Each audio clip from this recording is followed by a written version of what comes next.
해 주시고 오늘 찬양으로 영광 돌리게 해주시니 감사합니다. 이 시간 찾아와 주시옵소서. 다시 한번 우리에게 깨닫게 하시고 순종할 믿음을 주셔서 우리의 삶이 온전히 하나님께로 올려지시는 산 제사가 되도록 역사해 주시옵소서. 예수님 이름으로 간절히 기도드립니다. 아멘.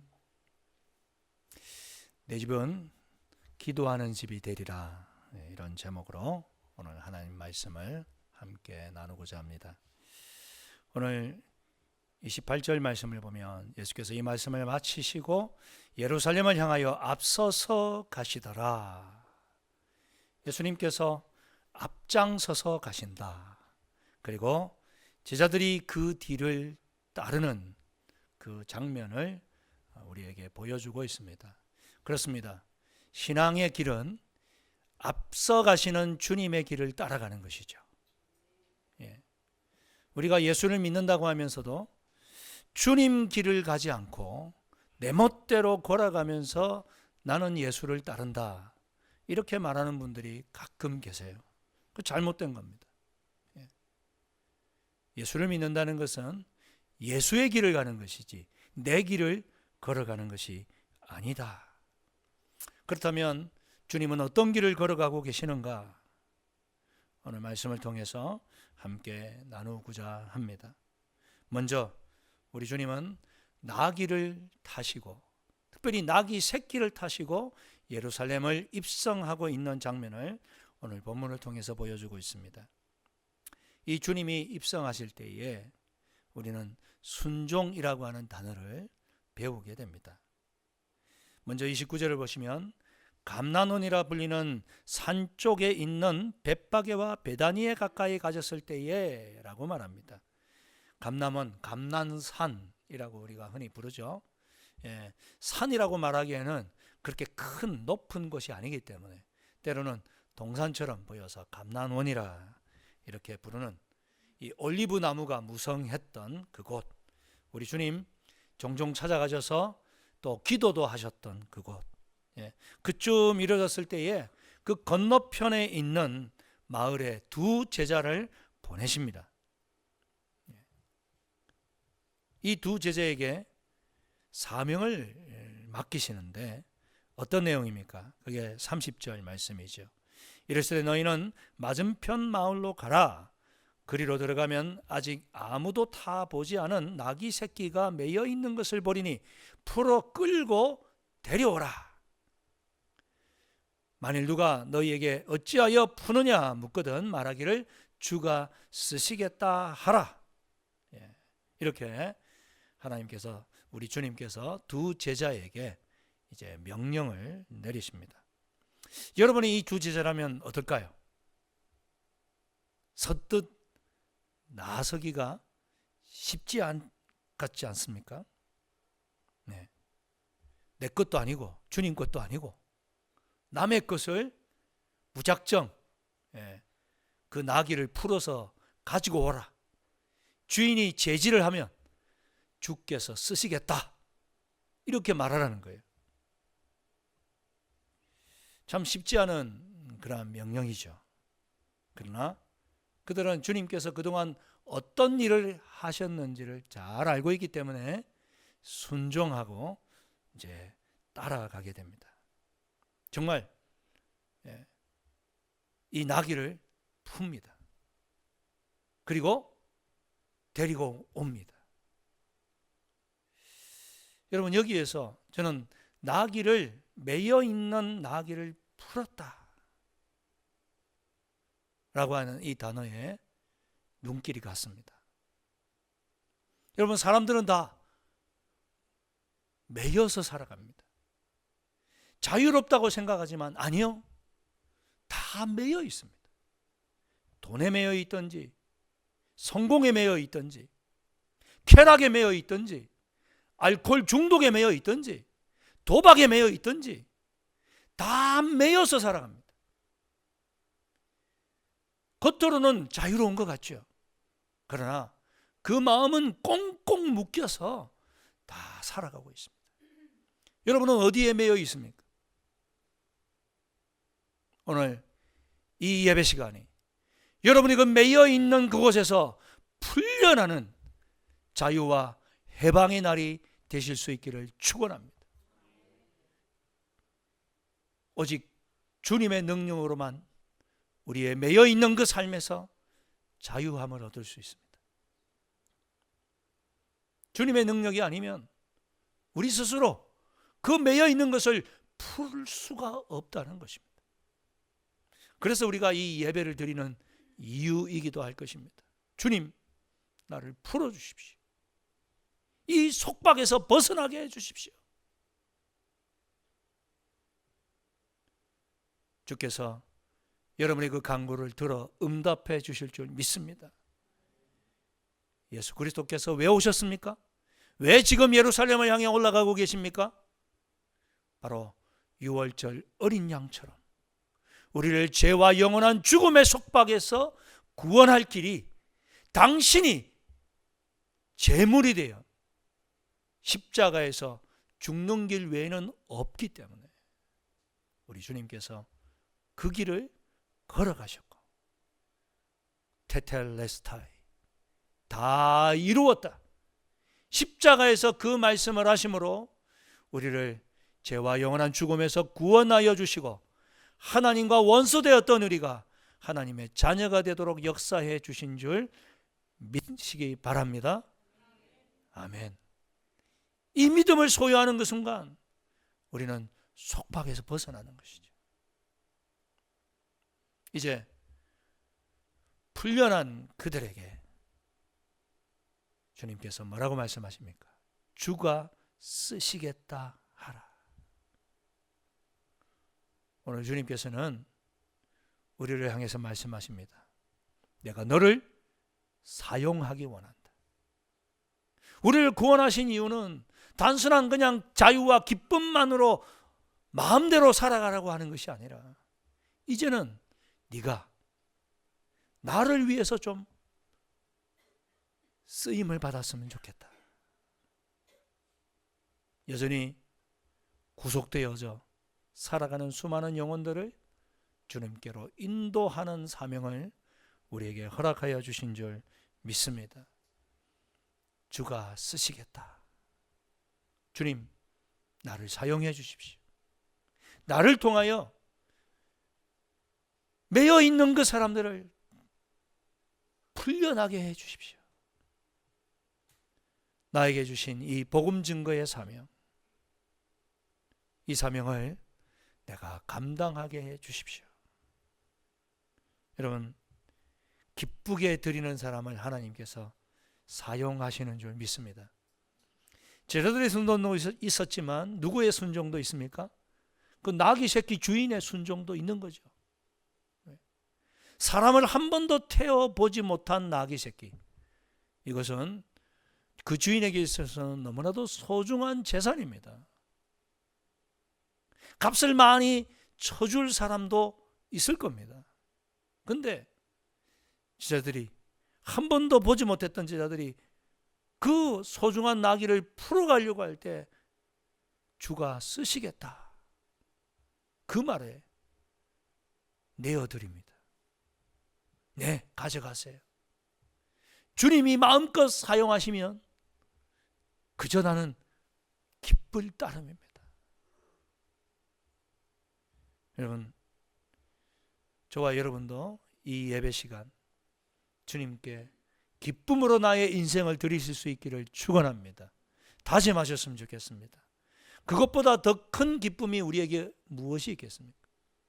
여러분, 무엇이 여러분에게 주어진들 기쁠까요? 정권이 바뀌고 새로운 대통령이 세워지면 이제 많은 강요들을 세우겠죠. 그때에 사람들이 기쁨으로 나가지 않습니까?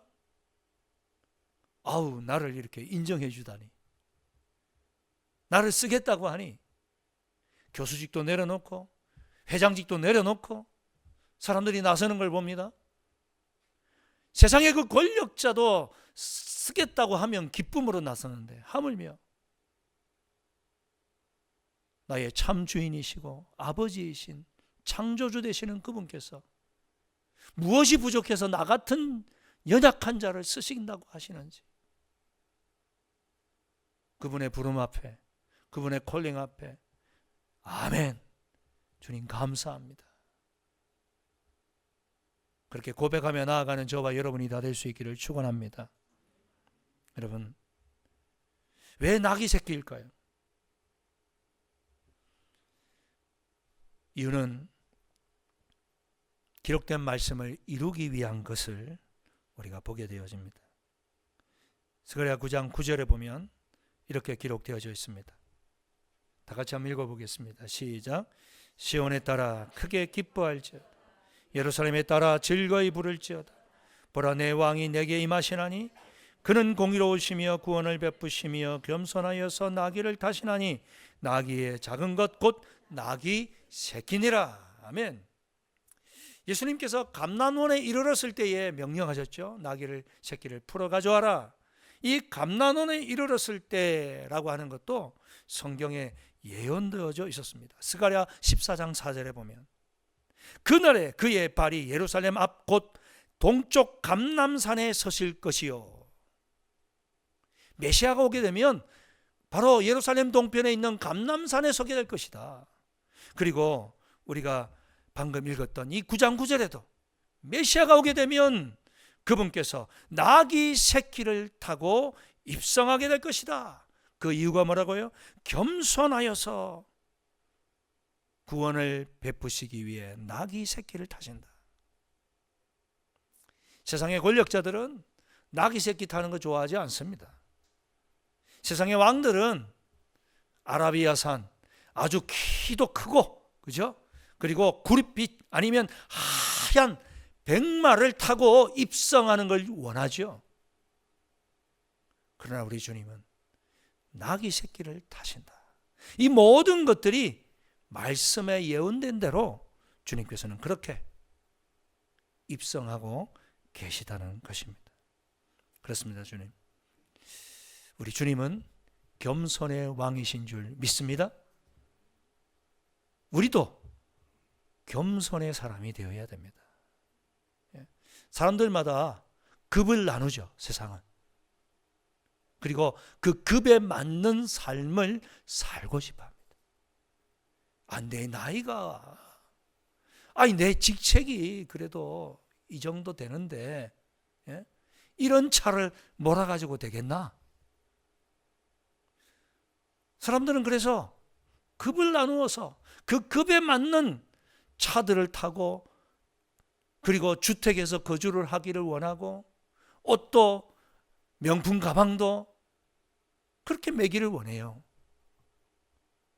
여러분, 우리가 예수를 믿는다며 하면서도 내가 그렇게 세상 사람들과 똑같은 삶의 양식을 따라가고 있다면 그것은 우리 주님 기뻐하시는 삶의 모습이 아닙니다. 그것으로 여러분의 삶의 레벨을 정하지 마십시오. 그것과는 비교할 수 없게 여러분을 하나님은 고귀하게 여기고 계시는 줄 믿습니다. 아들을 주기까지 사랑하신 그분. 근데 우리 주님께서는 나귀 새끼를 타셨어요. 겸손하셨어요. 누릴 수 있지만 누리지 않으셨어요. 하나님의 아들이지만 하나님의 아들의 급에 맞는 삶을 살지 않으셨다는 겁니다.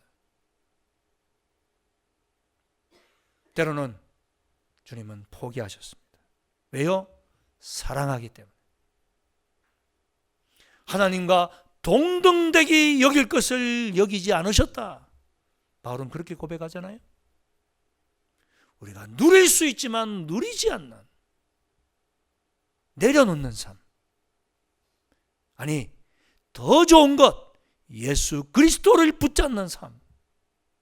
그것이 바로 저와 여러분의 삶이 될 수 있기를 축원합니다.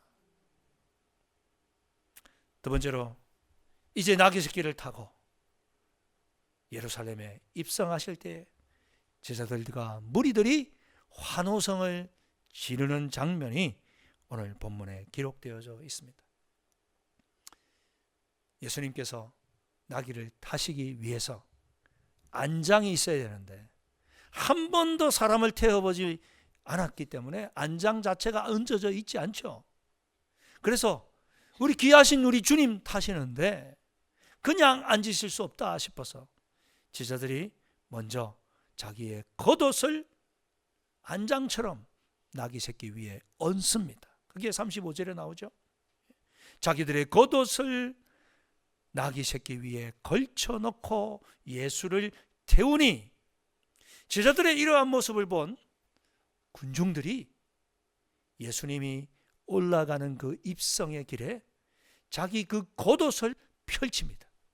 마치 어떤 시상식에 배우들이 걸어갈 수 있도록 레드카펫을 빨아놓는 것처럼 사람들이 자진해서 자기의 겉옷을 그 지저분한 길에 펼친다?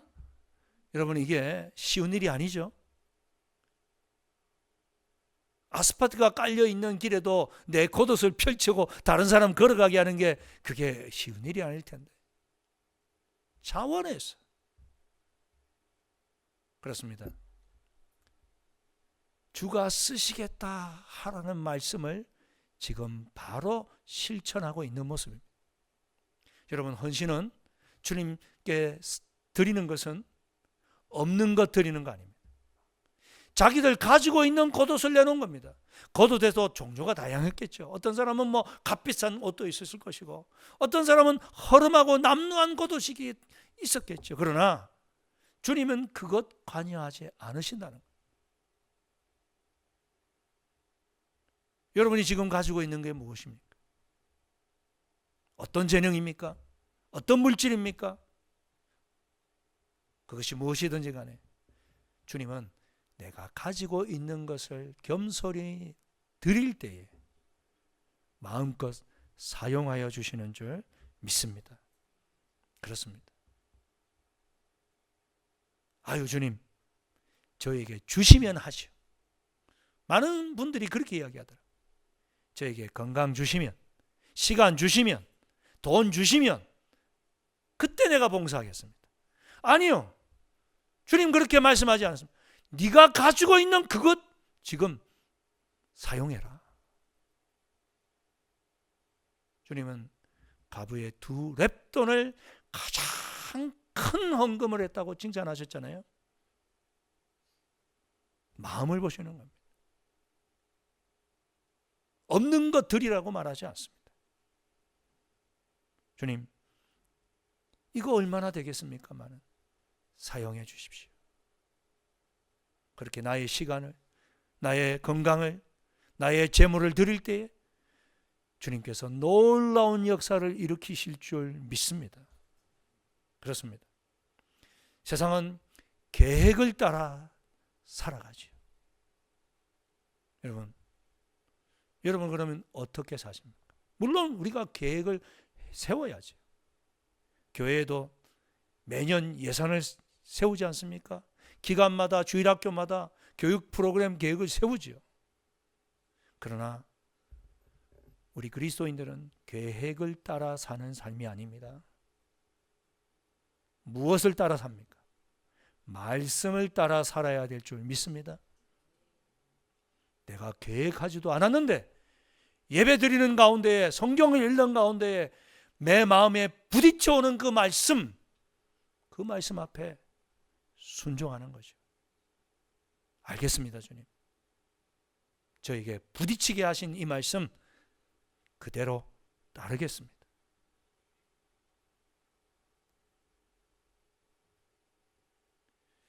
많은 성도들은 실수를 할 때가 많이 있습니다. 바로 그런 모습이죠. 여러분, 오늘 우리가 읽은 이 장면에 있는 예루살렘 이 입성을 환영하는 무리들도 마찬가지였습니다. 그들이 지금 예수님을 찬양하는 그 모습, 겉으로 볼 때 너무 귀하죠. 38절에 보니까 이르되 찬송하리도다 주의 이름으로 오시는 왕이여, 하늘에는 평화요 가장 높은 곳에는 영광이로다. 예수님을 왕으로 지금 받아들이고 있습니다. 근데 이 모습이 진정한 주님이 원하는 모습이었는가? 동상이몽이었다는 사실을 우리는 잘 압니다. 왜냐하면 일주일도 안 되어서 이렇게 주님을 왕으로 칭송하며 호산나를 외쳤던 그들이 뭐라고 외칩니까? 십자가에 못 박으소서. 왜 이렇게 갑자기 바뀌었습니까? 자신이 원하는 메시아가 아니라고 판단했기 때문에 그렇습니다. 그들이 원하는 메시아는 뭡니까? 정치적인 메시아, 로마의 압제로부터 해방시켜주는 메시아, 천군 만마를 이끌고 파워를 가지고 그들을 이끌어줄 지도자. 근데 보니까 그런 메시아가 아니거든요. 우리 주님 뭐라고 말씀하십니까? 내 나라는 눈에 보이는 나라가 아니다.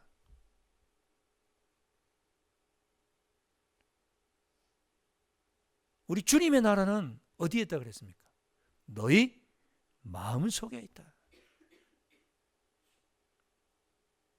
이 핀트가 안 맞는 거예요. 많은 성도들이 교회에 나왔다가 실망하고 돌아가는 이유가 뭡니까? 우리 주님의 마음과 내 마음이 다르기 때문에, 다른 신앙생활 하다가 안 맞으니까 실망하고 돌아가는 거죠. 여러분, 자기 입맛에 맞는 하나님을 섬기지 마시고 성경이 말하는 하나님을 섬기실 수 있기를 축원합니다. 나를 따르는 자는, 우리 주님 뭐라 그러셨습니까? 자기를 부인하고 자기 십자가를 지고 나를 따를 것이니라. 예수님께서 이렇게 나귀 새끼를 타고 입성하시고 난 이후 제일 먼저 찾아가신 곳이 어디입니까? 45절에 보니까 성전에 가셨다 그랬습니다. 성전에 들어가서 장사하는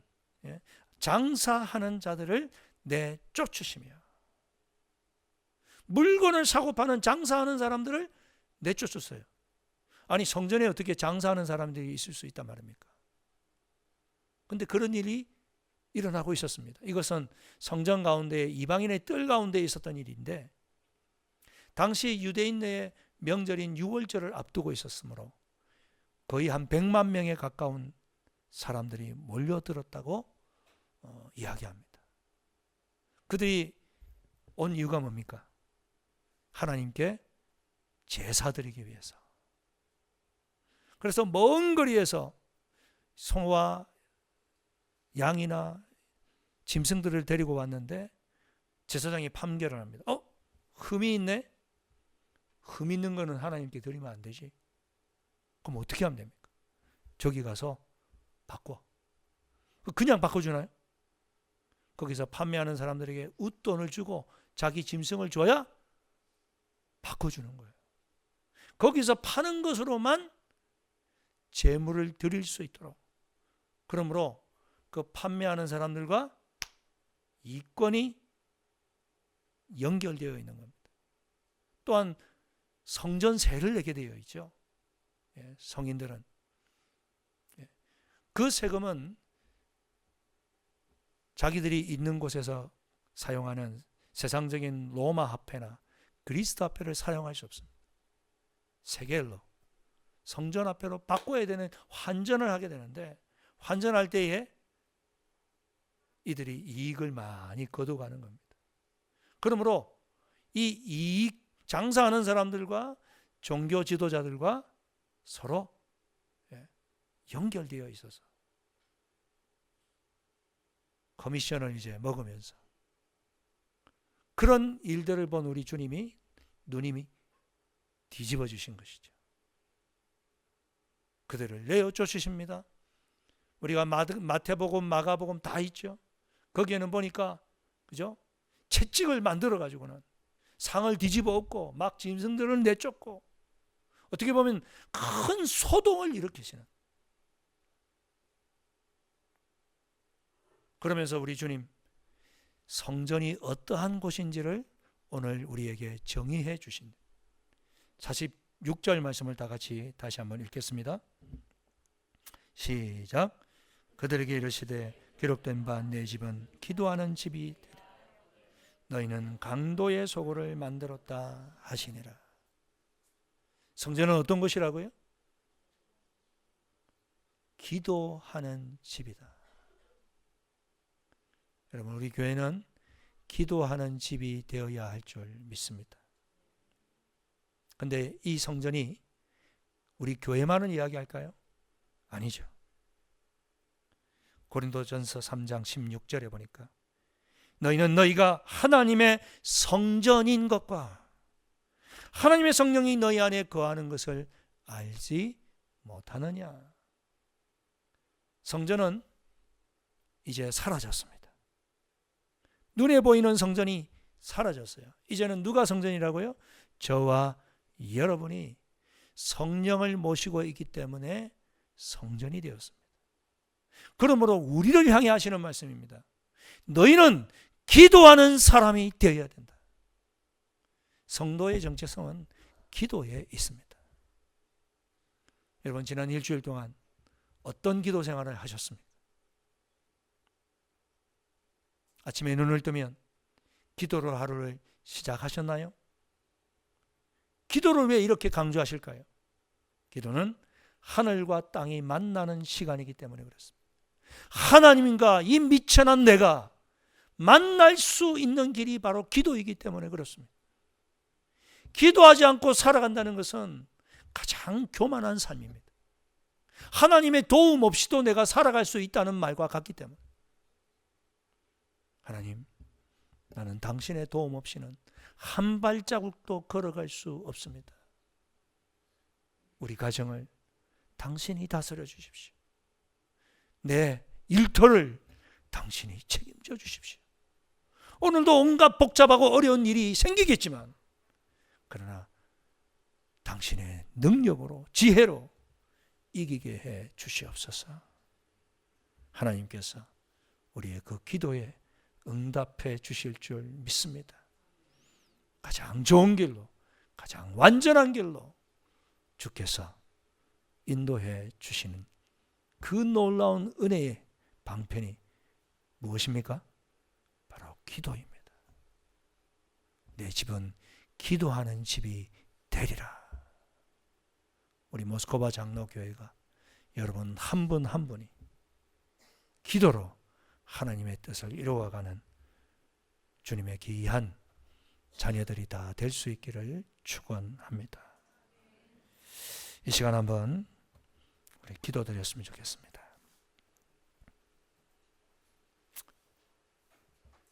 교회가 왜 하나 되지 못하고 분열할까요?